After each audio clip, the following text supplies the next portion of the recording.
کے بعد آ چکا ہے، اور اللہ کے فرشتے اعلان کر رہے ہیں اے اللہ کے بندو آ جاؤ، اپنے اللہ کو راضی کر لو، اللہ کو منا لو، اپنی ضروریات کو اللہ کے سامنے رکھ لو، اپنی حاجات کو اللہ سے مانگ لو۔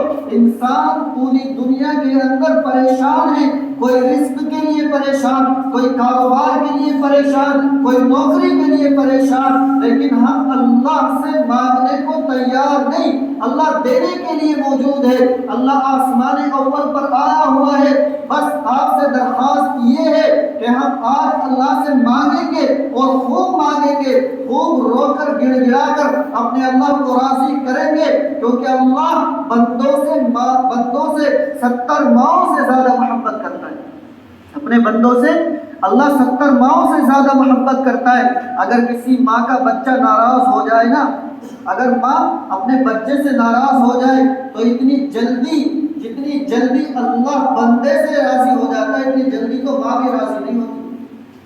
ایک واقعہ میں آپ کو سناؤں، پہلے بھی سنایا تھا۔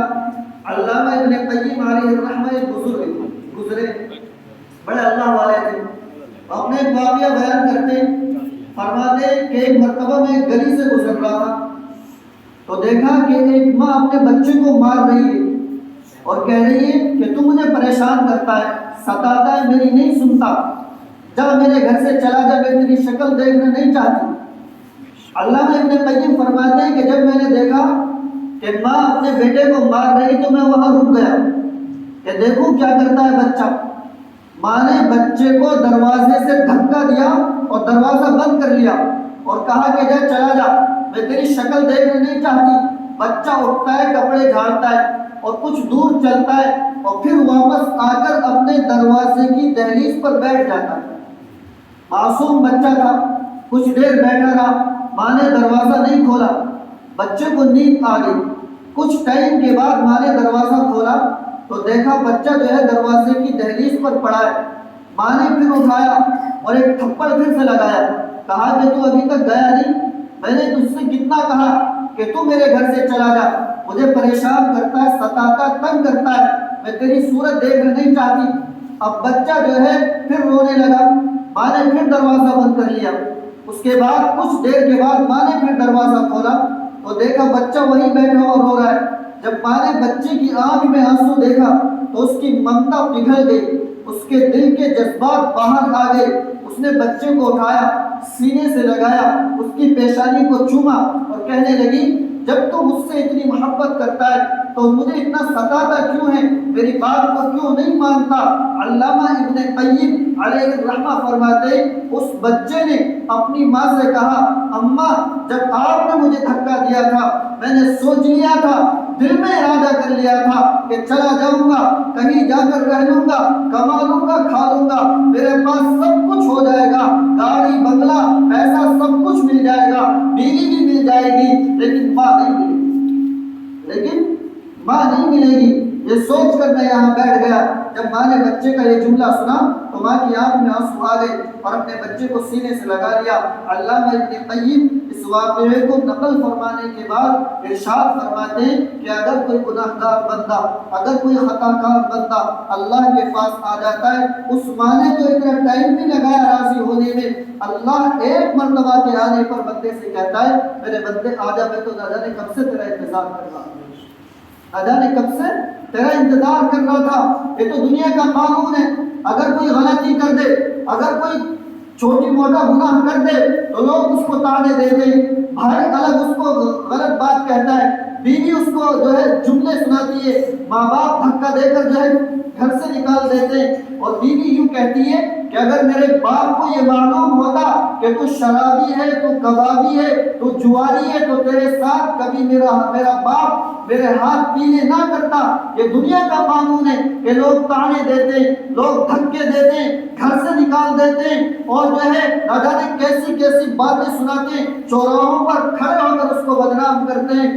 اگر وہی نوجوان 40-50 سال کا شخص جس کو بیوی نے دھکا دیا، باپ نے دھکا دیا، ماں نے دھکا دیا، بھائی نے دھکا دیا، اگر اسی وقت مسجد میں آ جائے اور آ کر اللہ سے یوں کہے اے اللہ مجھے میری بیوی نے نکال دیا، مجھے میری ماں نے نکال دیا، مجھے میرے باپ نے نکال دیا، اے اللہ میرا کوئی نہیں کر دے تو اللہ اس سے یوں کہتا میرے بندے میں تو تیرے کب سے انتظار کر رہا تھا، تو آیا تو صحیح، ایک مرتبہ کہہ دے اے اللہ مجھ سے غلطی ہوئی، مجھ سے خطا ہوئی، میں نے گناہ کیا، میں نے نافرمانی کی، اے اللہ مجھے معاف کر دے۔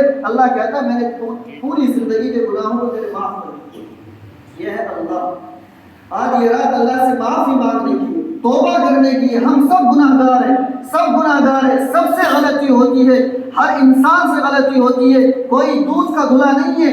ہم اور آپ غلطی کرتے ہیں، غلطی کا ہو جانا غلط نہیں ہے، غلطی کے ہو جانے کے بعد توبہ نہ کرنا یہ بڑی خطرناک چیز ہے۔ اسی لیے اللہ کے رسول علیہ السلام نے فرمایا خیر الخطائین التوابون، بہترین گناہ گار وہ ہے جو توبہ کرنے والا ہو۔ اللہ فرماتا ہے یا ایھا الذین آمنوا توبوا الی اللہ توبۃ نصوحا، اے ایمان والو اللہ سے سچی توبہ کرو، سچی توبہ کرو۔ اللہ نے آج ہمیں موقع دیا ہے، آج ہمارے ہاتھوں میں پکڑنے کی طاقت ہے، جسم میں چلنے کی استطاعت ہے، پیروں میں چلنے کی طاقت ہے، آنکھوں میں دیکھنے کی صلاحیت ہے، اور دل سوچتا سمجھتا ہے، دماغ میں خیالات آتے ہیں، جسم کے اندر طاقت ہے، قوت ہے، ہم دیکھ رہے ہیں، بول رہے ہیں، چال رہے ہیں۔ لیکن دنیا کے اندر اللہ کے ایسے بندے جن کے پاس آنکھیں نہیں ہیں، جن کے پاس زبان نہیں ہے، جن کے پاس کان نہیں ہے، اور ایک وقت آتا ہے زندگی کے اندر کہ انسان کی آنکھوں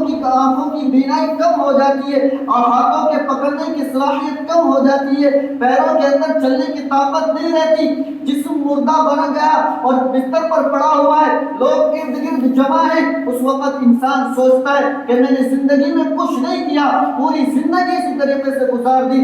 آج اللہ نے ہمیں موقع دیا ہے، اللہ اپنے گھر کے اندر لے کر آیا ہے۔ میرے بزرگوں، نوجوانوں، یہ قدم اٹھتے نہیں ہیں، اٹھوائے جاتے ہیں، یہ ہاتھ اٹھتے نہیں ہیں، اٹھوائے جاتے ہیں۔ ہم خود نہیں آئے بلکہ اللہ ہمیں لے کر آیا اپنے گھر کے اندر۔ اور اس کا لازمی مطلب یہ ہے کہ جب اللہ لے کر آیا ہے تو اللہ ہمیں معاف کرنا چاہتا ہے، اللہ کچھ دینا چاہتا ہے ہمیں۔ اللہ ہے جب ہمارے گھر پر کوئی مہمان آتا ہے تو ہم اس کی خاطر تواضع کرتے ہیں، اس کے لیے قسم قسم کے کھانے بنواتے ہیں، اور اس کے لیے طرح طرح کی ڈشیں تیار کرواتے ہیں۔ جب ہم جو ہے ایک مہمان کا اتنا اکرام کرتے ہیں، آج ہم اللہ کے مہمان ہیں، اللہ کے گھر کے اندر بیٹھے ہوئے ہیں، آج ہمیں اللہ اپنے گھر کے اندر لے کر آیا ہے، تو اس کا لازمی مطلب یہ ہے کہ اللہ کچھ دینا چاہتا ہے، کچھ عطا کرنا چاہتا ہے۔ پوری امید کے ساتھ، پورے یقین کے ساتھ اللہ تبارک و تعالیٰ سے مانگے، خوب لو لگا کر مانگے، خوب گڑ گڑا کر مانگے۔ اللہ دینے کے لیے آسمان اول پر آ کر بیٹھا ہوا ہے، اپنی ضروریات کو سامنے رکھے، اپنی حاجات کو سامنے رکھے، اپنی پریشانیوں کو سامنے رکھے، پوری امت کی پریشانیوں کو سامنے رکھے، اور پوری امت کی طرف سے سچے دل سے توبہ کریں کہ جس طریقے کے حالات آج امت پر آئے ہوئے ہیں، مسلمانوں پر آئے ہوئے ہیں، ہمارے اوپر جو حالات ہیں، اللہ ان حالات کو ختم فرمائے، اور امت کو اللہ تبارک و تعالی سربلندی عطا فرمائے، پریشانیوں سے، مصیبتوں سے، بیماریوں سے اور ہر طرح کے ظلم سے اللہ امت کی حفاظت فرمائے۔ یہ ہماری اور آپ کی ذمہ داری ہے کہ ہم مانگے اللہ تبارک و تعالی سے۔ اللہ کے رسول علیہ السلام اس رات کے اندر خوب عبادت کیا کرتے، اللہ سے مانگا کرتے، رو رو کر گڑ گڑا کر قبرستان جاتے، وہاں جا کر مردوں کے لیے اثار ثواب کرتے، اور جتنا ہو سکتا اپنی استطاعت کے مطابق عبادت کیا کرتے۔ آپ سے بھی یہی عرض کرنا ہے کہ پوری رات جاگنا ضروری نہیں ہے، 2 رکعت نماز پڑھیں، لیکن ایسی پڑھیں کہ اللہ کو پسند آ جائے، ایسی پڑھیں کہ اللہ کو پسند آ جائے، اللہ کو پیار آ جائے، اللہ تبارک و تعالیٰ کی رحمت ہماری طرف متوجہ ہو جائے، ایسی نماز پڑھیں۔ صرف 2 رکعت پڑھیں، 50 رکعت، 40 رکعت یا 30 رکعت پڑھنے کی ضرورت نہیں ہے، 2 رکعت پڑھیں، لیکن ایسی پڑھیں کہ اللہ کو پسند آ جائے۔